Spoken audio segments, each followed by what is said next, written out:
7:23 de la mañana, continuamos con más de Primera Página. A esta hora abrimos el segundo segmento de entrevista, dándole la bienvenida al alcalde del municipio El Hatillo, David Smolansky. Bienvenido a Primera Página, gracias por aceptar la invitación. Bueno, buenos días y muchísimas gracias por la invitación, un placer estar acá. Muchos temas que comentar, pero el día de hoy hay un titular en el diario El Carabobeño que tiene que ver con pronunciamientos de alcaldes, precisamente de oposición en nuestro país, que ya lo vamos a tener allí en pantalla, y es que dice que poderes a Padrino López suponen un golpe de Estado en frío. Alcaldes opositores venezolanos aseguraron que el gobierno de Nicolás Maduro está siendo dirigido por una élite militar que controla todas las decisiones en materia política y económica del país. ¿Qué lectura le da David Smolansky a esta nueva medida, tomando en cuenta que hace meses atrás el presidente Nicolás Maduro decía lo contrario, que los militares debían volver a sus funciones para lo que fueron concebidos, a los cuarteles? ¿Por qué este cambio en este momento? Bueno, esta declaración de los alcaldes de la unidad, que estamos agrupados en la Asociación de Alcaldes por Venezuela y que tuvimos un encuentro nacional el fin de semana para discutir políticas sociales de éxito en nuestro municipio, se debe básicamente pues, a la designación de Nicolás Maduro de colocar a Padrino López como el encargado del gabinete económico. Esto ya se venía dando por la vía de los hechos. Nuestros soldados de la Fuerza Armada Nacional desde hace más de 10 años, por ejemplo, lo han obligado inclusive a distribuir comida que va en contra de la voluntad de muchos, que va en contra incluso de lo que dice la Constitución, que el rol de la Fuerza Armada es garantizar la seguridad y la defensa de todos los venezolanos. Y con esta designación lo que se hace es formalizar la militarización de la economía. Y no era para menos cuando Nicolás Maduro tiene con un discurso de más de 2 años diciendo que en Venezuela hay una guerra económica. Y en Venezuela no hay una guerra económica. En Venezuela lo que hay es una economía de guerra. Yo no conozco país que se haya deteriorado tan rápido sin estar en una guerra formalmente como le ha pasado a Venezuela en estos 17 años. Hemos visto lo que ha ocurrido en los 2 últimos fines de semana en la frontera. Son decenas y decenas de miles de personas yendo a Colombia a buscar papel higiénico, a buscar desodorantes, jabón, champú, es decir, productos de aseo personal, alimentos, medicamentos. Esos desplazamientos solamente ocurren en países en guerra. Uno lo ve en Medio Oriente, uno lo ve en África. Por ejemplo, está pasando mucho ahora en Europa con decenas de miles de sirios que están tratando de salir de su país por una guerra que tiene más de 5 años. Bueno, acá en Venezuela está ocurriendo algo muy parecido y no estamos formalmente en una guerra, es una economía de guerra, producto a que no se consigue medicamentos, no se consigue alimento. El que tenga un vehículo, una moto, sabe que se le daña una pieza y es difícil conseguirla, que cuando conseguirla está por las nubes. Y la designación de Padrino López lo que es formalizar la militarización. Y yo soy un fiel creyente que la Fuerza Armada debe existir. La Fuerza Armada debe estar para garantizar la seguridad y la defensa de la nación, pero los militares, como dijo Rómulo Betancourt, a los cuarteles.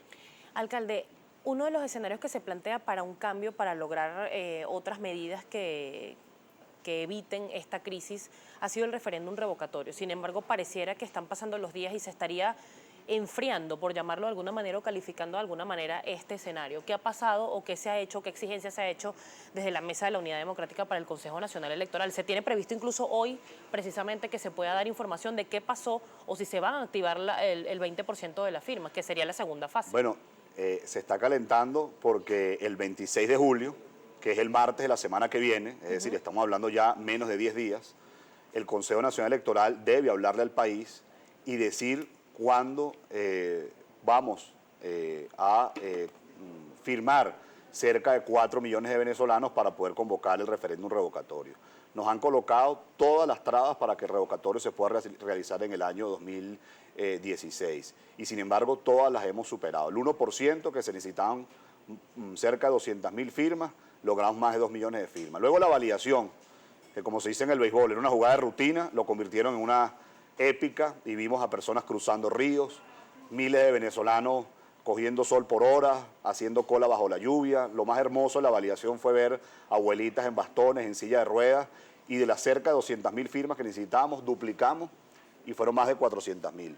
Nosotros estamos esperando que el Consejo Nacional Electoral en unos días se pronuncie, diga la fecha y explique la logística para que entonces cerca de 4 millones de venezolanos vayamos a firmar para convocar este año, porque lo hemos dejado muy claro en la Mesa de la Unidad Democrática, este año sí o sí se debe celebrar el referéndum revocatorio para convocar posteriormente a elecciones presidenciales y que Venezuela tenga un gobierno de unidad nacional amplio, plural y que esté a la altura de las tantas exigencias y demandas que hoy tenemos los venezolanos. Un escenario hipotético, se lleva a cabo el referéndum revocatorio este año, se revoca el presidente de la República, Nicolás Maduro. ¿Qué debe hacer quien asuma en este momento este escenario, tomando en cuenta la crisis de desabastecimiento que hay de alimentos, de medicinas? ¿Cómo contrarrestar estos efectos a corto plazo, tomando en cuenta en que si se implementan políticas económicas para apalancar el aparato productivo, que es uno de las banderas quizás de la oposición, que se tiene que producir en el país, pero toda producción lleva tiempo? ¿Cómo mitigar los efectos de la escasez a corto plazo para quien asuma? Mira, cuando se revoca Nicolás Maduro, recordemos que hay hasta 30 días para convocar a elecciones presidenciales. Lo importante ahorita es concentrarnos en el 20%,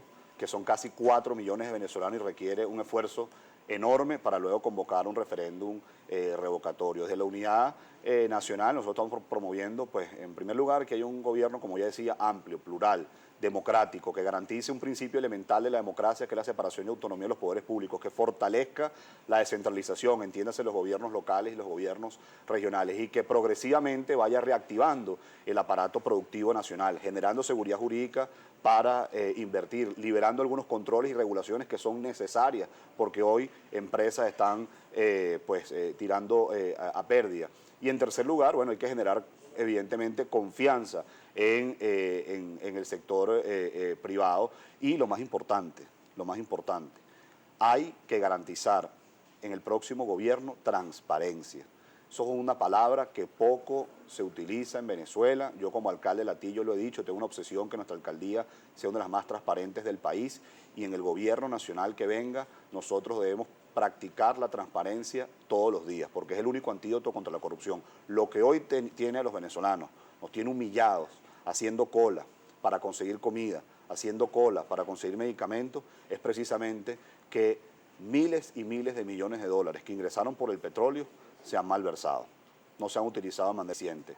Además, se ha practicado una política de confiscación, expropiación, nacionalización, y eso ha hecho entonces que hoy ni siquiera tengamos el pan, ni siquiera tengamos café, ni siquiera tengamos harina precocida de maíz, ni siquiera tengamos arroz, pasta, y ni siquiera en las épocas de guerra que hubo en Venezuela, en la guerra de independencia o la guerra federal, se haya pasado tanta hambre o había habido las enfermedades que hoy estamos teniendo en el siglo XXI. Alcalde, hay una propuesta por parte del gobernador de Lara, Henry Falcón, de un gobierno de unidad nacional. Esto se ha manejado a lo interno de la Mesa de la Unidad Democrática. ¿Cuál es su visión? ¿Es necesario un gobierno de unidad nacional? Bueno, es lo que he venido diciéndole. Nosotros estamos apostando desde la Mesa de la Unidad Democrática a que haya un gobierno de unidad nacional, amplio, plural, donde evidentemente los protagonistas no solo deben ser quienes estamos en los partidos políticos.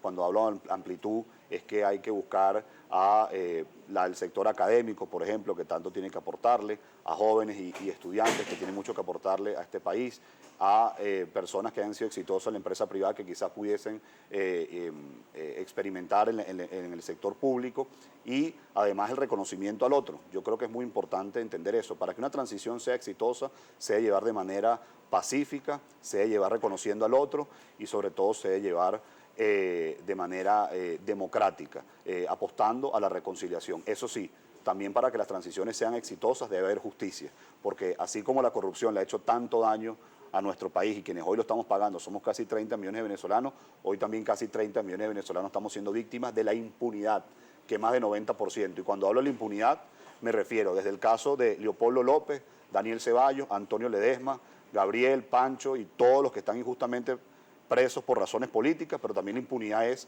la que seguramente hoy vive una señora en el metro que le habrán robado el celular o le habrán robado la cartera y no tiene cómo acudir a los tribunales para poder tener respuesta de lo que le pasó.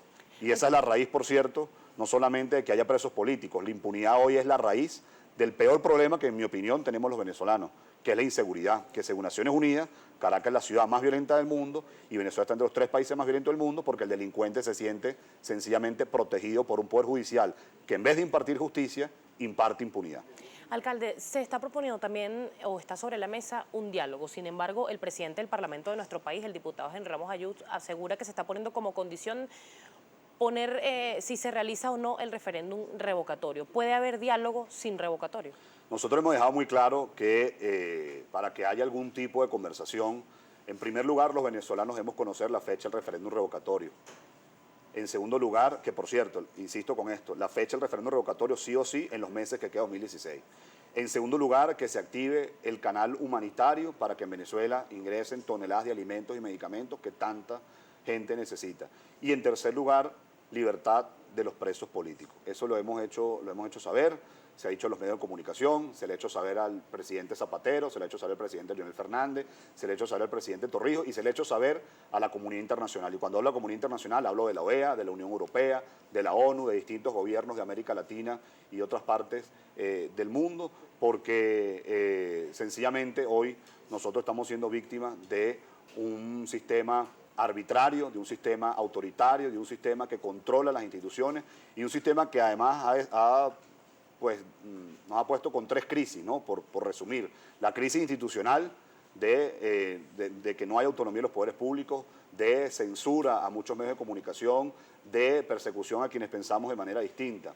En segundo lugar, la crisis que ya he venido mencionando de falta de comida y de falta de medicamentos. Y en tercer lugar, una crisis que ha sido estable, para muy mala noticia de los venezolanos, por 17 años, la crisis de violencia e inseguridad por la delincuencia organizada, donde en 17 años han asesinado a más de 260.000 venezolanos. Y por cierto, el sábado, que fue el día del policía, este miércoles nosotros en el Hatillo vamos a condecorar y reconocer a nuestros funcionarios de Poliatillo. Y el sábado, cuando llamamos una ofrenda floral al Libertador, rezábamos también, cuando tuvimos posteriormente ese acto, una misa, que en lo que va de 2016, solamente en el área metropolitana de Caracas ya han asesinado a 81 policías y soldados de la Fuerza Armada.